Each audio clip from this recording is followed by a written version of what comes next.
Hello guys अस्सलामु आलैकुम। Finally पोवाली आमार आহি গৈছে। আজি পোৱালিৰ বয়স আজি 4 দিন।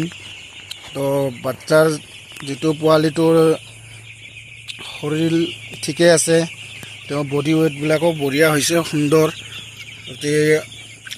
এটা এনেকুৱাকৈ দানা দিছোঁ আৰু যিবিলাক লেমচেম হয় এওঁলোকে এনেকৈ শুই খায়, এনেকুৱা কৰিয়ে চলি আছে। আৰু এইবাৰ মই মুৰ্গীটো অলপ কমকৈ লৈছোঁ, পোৱালিটো মাত্ৰ 2200হে লৈছোঁ, কাৰণ গৰম দিনত পোৱালি বেছি কৰি ল'লে ৱেটটোও কম আহে, সেইকাৰণে কম কৰি লৈছোঁ। কমকৈ ল'লে ৱেটটোও ভাল হয়, মৰ্টেলিটিও কম হয়। আৰু মৰ্টেলিটি হোৱাৰ মেইন কাৰণটো হ'ল ফাৰ্মত যেতিয়া অভাৰ গেছ হৈ যায়, গেছ হোৱাৰ লগতে আৰু মেডিচিনৰ যিটো ড'জটো ভাল কৰি খুৱাব নোৱাৰিলে বা বেছি পৰিমাণ দিলেও মেডিচিনে ৰিয়েকশ্যন কৰাৰ পিছত মৰি যায়। ঠিক তেনেধৰণৰ কৰি আজি আমাৰ পোৱালিৰ 4 দিন হ'ল। 4 দিনতে মই বৰ্ডিংটো বঢ়াই দিছোঁ। সেইকাৰণে তাৰমানে গৰম দিন, ওপৰত ফেন লগাইছোঁ যদিও তাৰমানে ফেনে ভালদৰে কাম কৰিব পৰা নাই গৰম দিনৰ কাৰণে। সেইকাৰণে ফেনটোও কাম নকৰাৰ কাৰণে বৰ্ডিংটো সোনকালে বঢ়াই দিলোঁ। একচুৱেলি 3 দিন 4 দিন 5 দিন যোৱাৰ পিছত বৰ্ডিংটো বঢ়াই দিব লাগে, কিন্তু মই 4 দিন নাযাওঁতে মই 2 দিনতে বৰ্ডিংটো বঢ়াই দিছোঁ। আৰু 2 দিনতে বাচ্চাৰ ৱেটটোও ভালো আছিল আৰু দেখাতো ধুনীয়া হৈছিল। কিন্তু আজি বয়স 4 দিনতে মুৰ্গীৰ বয়স মানে ছিষ্টেমটো যেনেকুৱা হৈছে, বঢ়িয়া, দেখাতো ধুনীয়া হৈছে। আৰু আজি 4 দিনতে যেনেকুৱা ফল দেখা পাই আছোঁ, আগন্তুক দিনত ভাল পইচা পাম বুলি তাৰে আশাবাদী। আৰু মুৰ্গীৰ সেইটো হৈছে বেমাৰ। সেইটো বেমাৰ কেনেকুৱা ধৰণৰ, যিটো মুৰ্গীটো বা মুৰ্গীৰ পোৱালিটো যেতিয়া ডিমৰ পৰা ওলাওঁতে তাৰ যিটো কুহুম বুলি কওঁ আমি, সেই কুহুমটো তেওঁক লাগি থাকে। তাতে অমেক্সিলিন যিটো মেডিচিন আছে, সেই মেডিচিনটো ব্যৱহাৰ কৰিব লাগে। আৰু যিটো মুৰ্গীয়ে খাইছে এইটোৱে মানে তেওঁৰ এইটো প্ৰব্লেম নাই। যোনে খোৱা নাই, যিটো মুৰ্গীয়ে খোৱা নাই, মুৰ্গীৰ পোৱালীয়ে খোৱা নাই, সেইটো মুৰ্গীৰ পোৱালীৰ সেই বেমাৰটো আছে।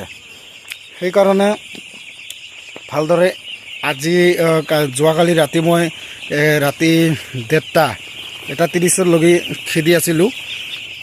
মানে খেদি খুৱাব লাগে, নহ'লে টোপনি যায়। খালি টোপনিত গেলিতো নহ'ব, মানে ভালদৰে তেওঁলোকে যাতে খাই ৱেটটো দিয়ে। সেইকাৰণে তেওঁলোকক এটা ল'ৰা বা ছোৱালীক যদি সৰুতে যেনেকুৱা যত্ন কৰা হয়, তাতকৈ বেছি যত্ন কৰিব লগা হয়। তেতিয়াহে ইয়াৰ পৰা মানে পইচা পাম বুলি তাৰে আশা থাকে। আৰু যদি যত্নটো ভালদৰে কৰিব নোৱাৰি, তেতিয়াহ'লে ইয়াতে পইচা পাম বুলি কোনো আশা নাই। আৰু যত্নটো হৈছে মেইন মেডিচিন আৰু খোৱা দানা পানী। আৰু সেইটো পানীটো যেনেকুৱা ধৰণৰ দিছোঁ, সেইটো পানীটো ডেইলি চাফা কৰি দিব লাগিব। দিনত 2 টাইম চাফা কৰি দিব। সেনেকৈ আমি এতিয়া মেডিচিন দিছোঁ কাৰণে পানীটো এনে খোলা হেন দেখা পাইছে। যেতিয়া ফিডাৰটো আমি এতিয়া অটো ছিষ্টেমত লগাও নাই, অটো ছিষ্টেমত লগাওঁতে অলপ সময় লাগিব আৰু 4 দিনমান যাব। তাৰপিছত অটো ছিষ্টেমত লগাম। সেনেকুৱা ধৰণৰ বস্তুটো আমি খুলি ৰাখি দিছোঁ বৰ্তমান। আৰু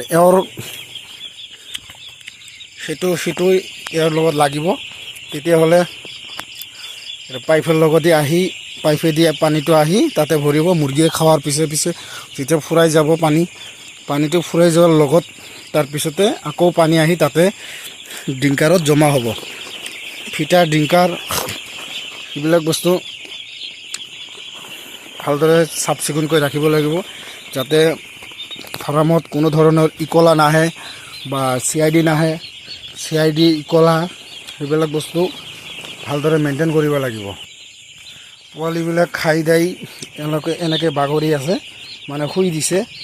মই আধা ঘণ্টা বা 20 মিনিট পিছত আকৌ খেদি দিম, তাৰপিছত আকৌ চব ঘূৰি ফুৰিব।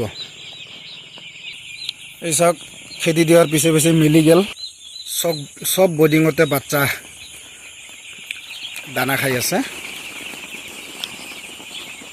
চব বৰ্ডিঙতে বাচ্চা দানা খাই আছে। আৰু এটা ভাল কথা হ'ল, আজি 4 দিনত মোৰ মৰ্টেলিটি মাত্ৰ 6টা হৈছে।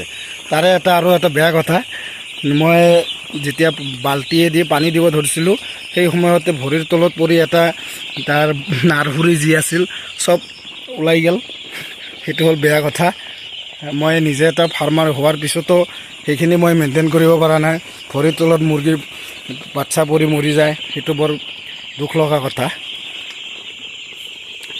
চাই চিন্তি ভৰিখন চলাব লাগিছিল যদিও, কিন্তু পানীৰ বাল্টিটো পানী ভৰা আছিল, সেইকাৰণে মই ভালদৰে চাব পৰা নাই। পিছফালে ভৰিটো বেক কৰি দিয়াৰ লগে লগে তাতে হেৰি হৈ গ'ল, ভৰিৰ তলত এটা পৰি তাতে ডেড হৈ গ'ল।